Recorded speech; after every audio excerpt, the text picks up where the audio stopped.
Okay, so this is part two of the three-part video series. We did Becoming the One, Neo, becoming Morpheus, and then the third part will be becoming the Architect. Now, all three of these parts are based on off of some characters in the movie The Matrix.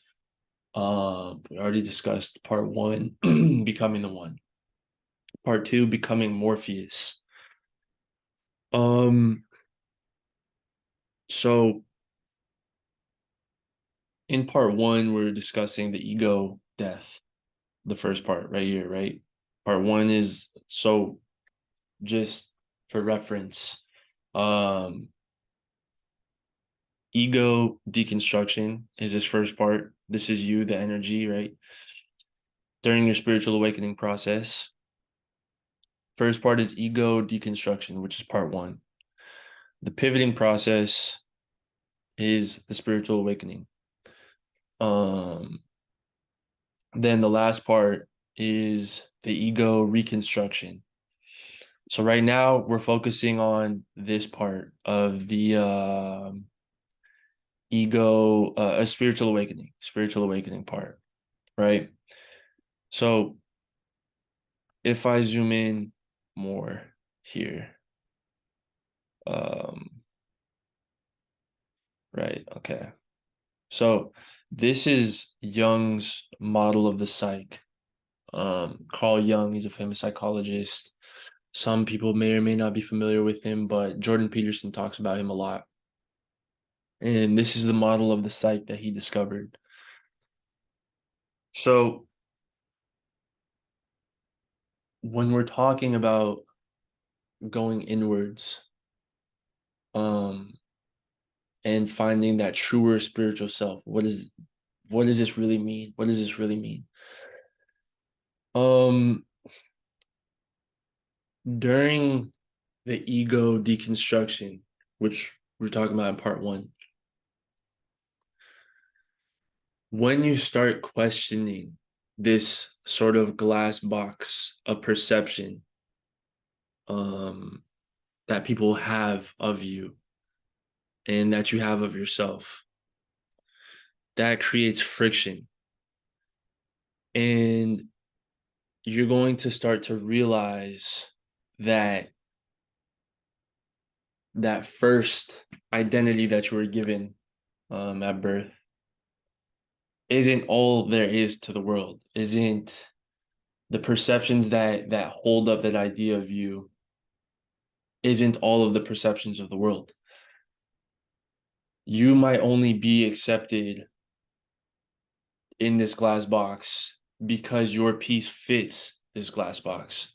And as you start to awaken, that piece no longer fits into the glass box. As you learn about other cultures, as you learn about other ideologies, as you learn about other ways of doing family, as you learn about other um, traditions and ways of thinking and philosophies of life,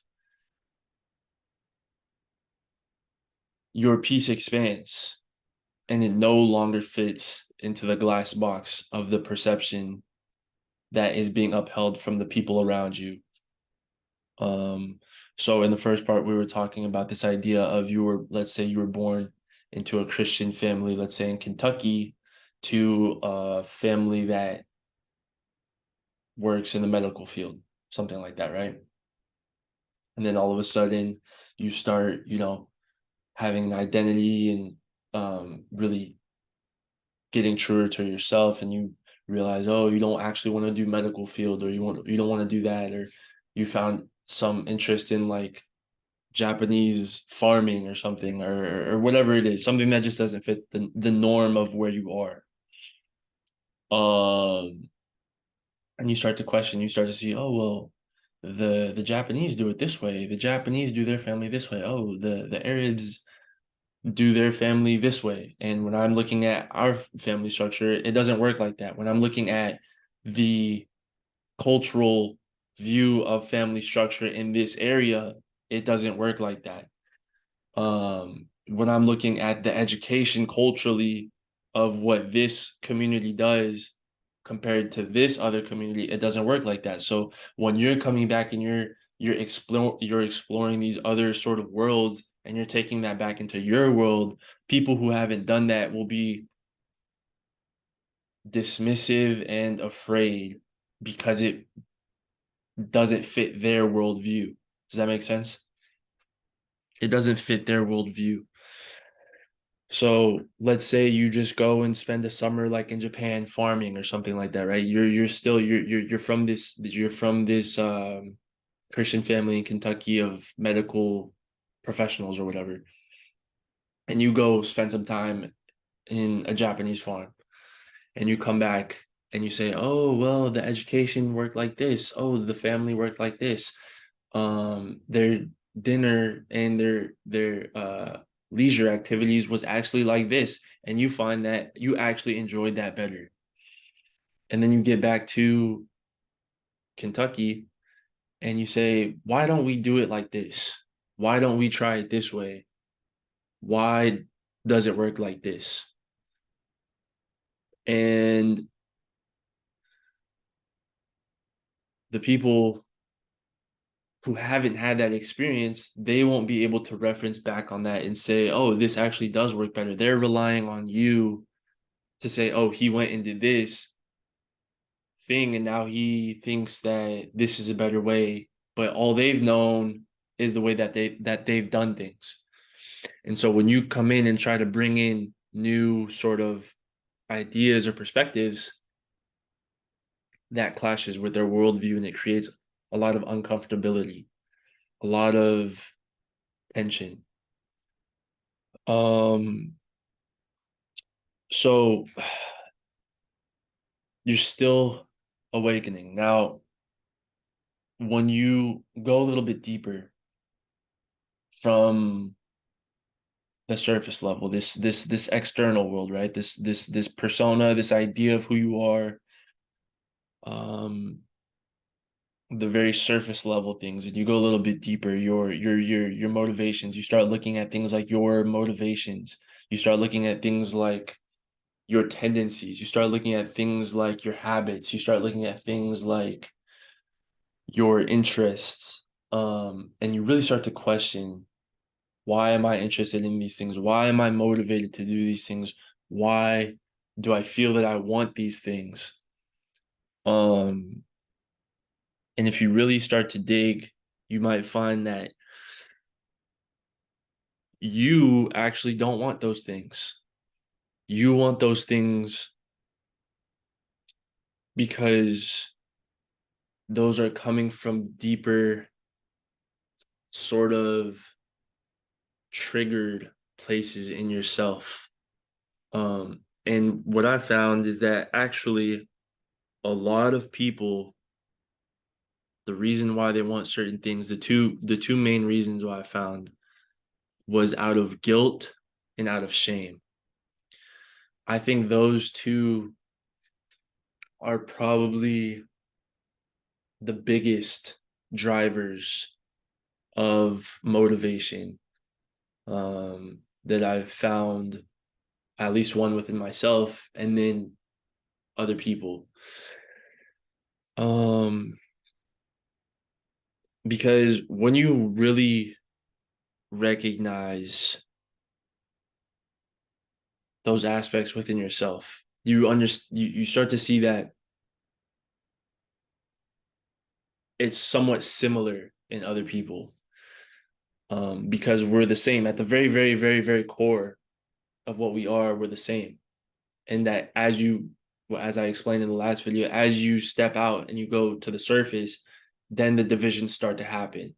So at this core of me, you, whoever's watching this video, we're the same.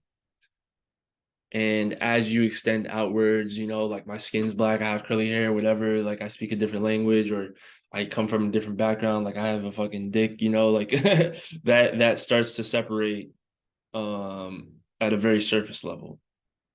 But at the core, we're all this, all very, we're all the same energy, basically. So back to the point, guilt and shame. Now, what do I mean by guilt and shame?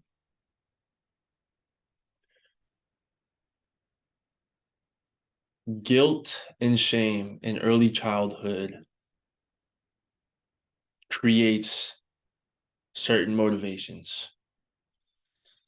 So back to this example of, let's say you're in that family, Kentucky or whatever, the Christian family, you might have seen your parents sacrifice to get to a certain point, right? And this is very, very common in like low income areas where um you might see a parent sacrifice in order to provide for you. Um that creates a very deep-seated guilt of I made this person suffer. Very, very, very it's very, very subconscious. So that guilt is there. I made this person suffer because I was born. They had to sacrifice in order to provide for me. Now I feel guilty. Now I'm motivated to achieve higher so that I can repay this person. Um, that's a big driver. Next one is shame, right?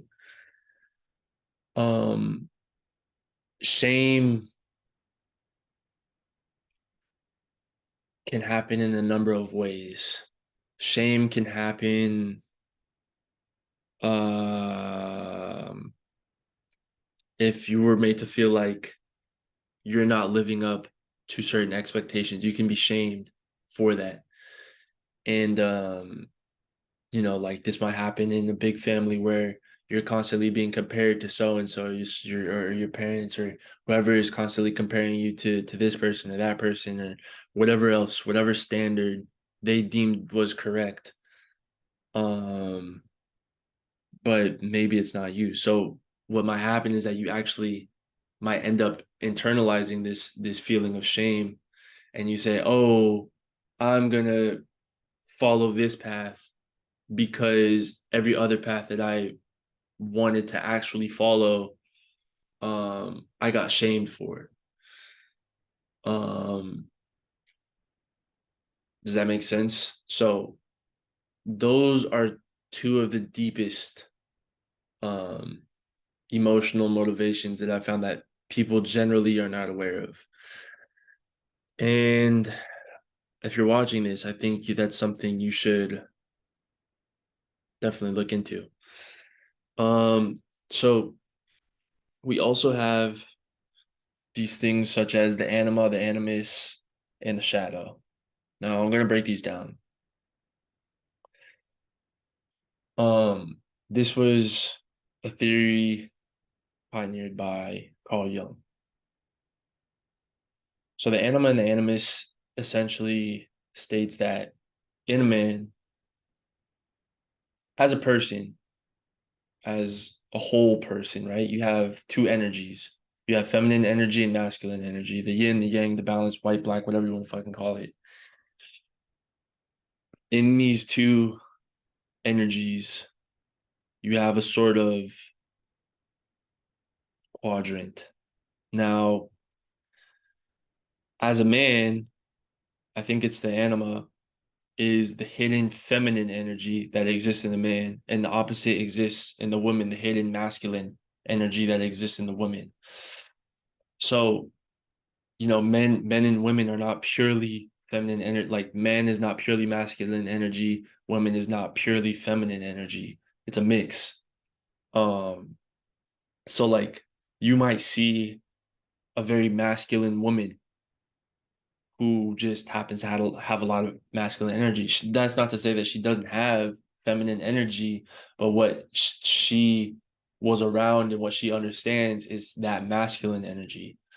And the opposite is true as well. um let's say for this girl, she grew up around a lot of guys. Like she had a bunch of brothers and her dad, that cultivated her masculine energy. So she's very comfortable in that energy. But she might be very uncomfortable with that feminine energy because she never had um the example of how to cultivate that within herself. And so that breeds sort of insecurity as well.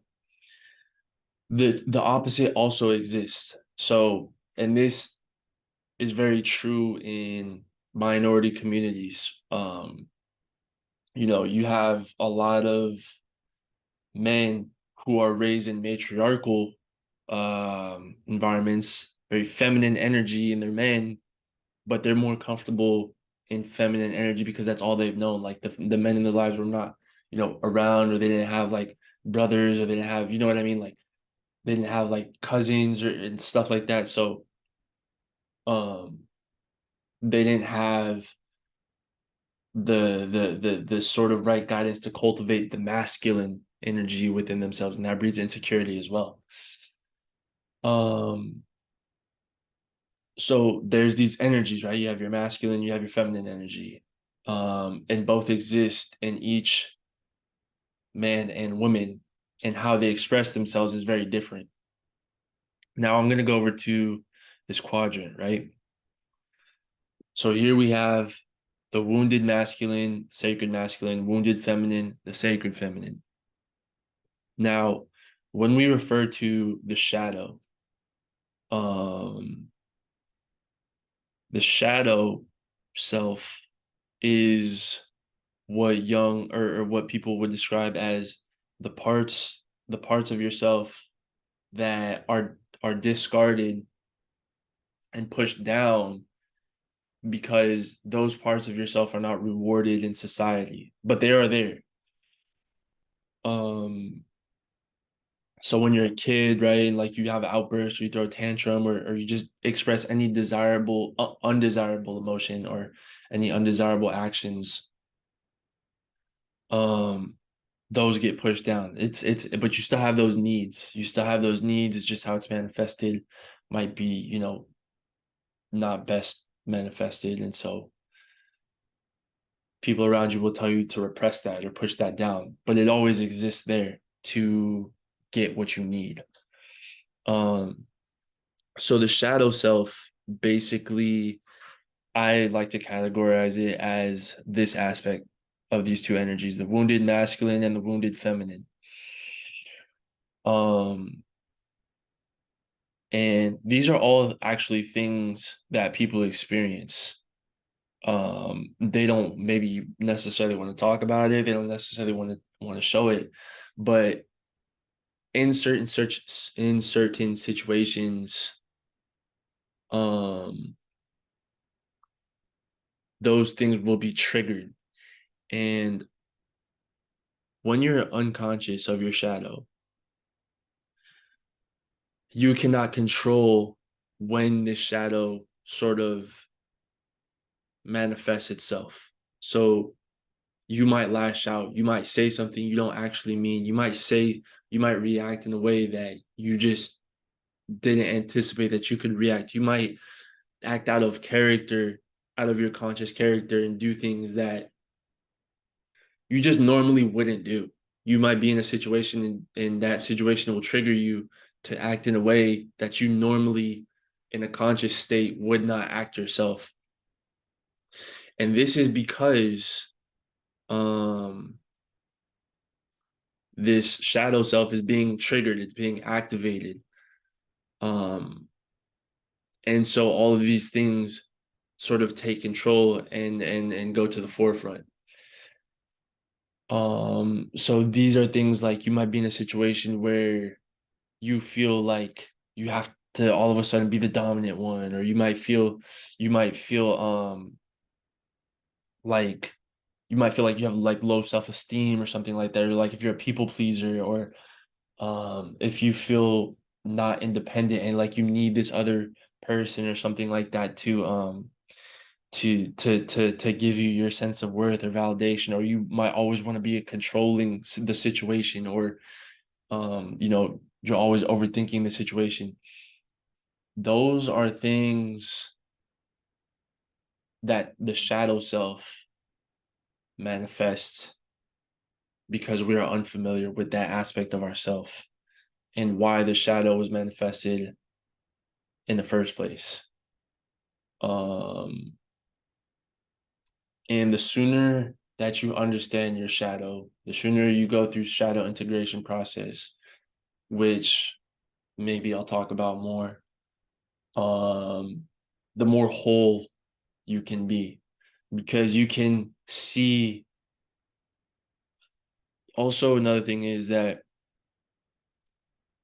when people don't know it's like a blind spot. When people don't understand their shadow, it becomes very easy to project the shadow into the world and say, oh, that's evil because you don't understand what it is. When really evil exists in every single person. Um, and people might not understand why people do certain things, or why people might be triggered to do certain things which seem evil, but they come from a certain place within that comes from these energies, these wounded energies. And only when you actually heal that part of yourself and you actually give it light and you look at it and you understand why you have these things, can you have a sort of compassion and understanding for the evil that exists in the world, because you can recognize where it's coming from to some degree, you know? Um, like what's the saying? Like hurt people, and that's very true. That's very true. Um, so the people who, let's say, who are always like the good people, or like the people who pride themselves on being a good person and everything like that, or there's a blind spot there. And this is I noticed this within the spiritual community as well. There is a blind spot. Um, of not wanting to look at that part of yourself. And you need to look at that part of yourself. That's something you should look at. Um, so yeah, the shadow, Anima, Animus. So all these things exist in one person, in yourself, in your true self. And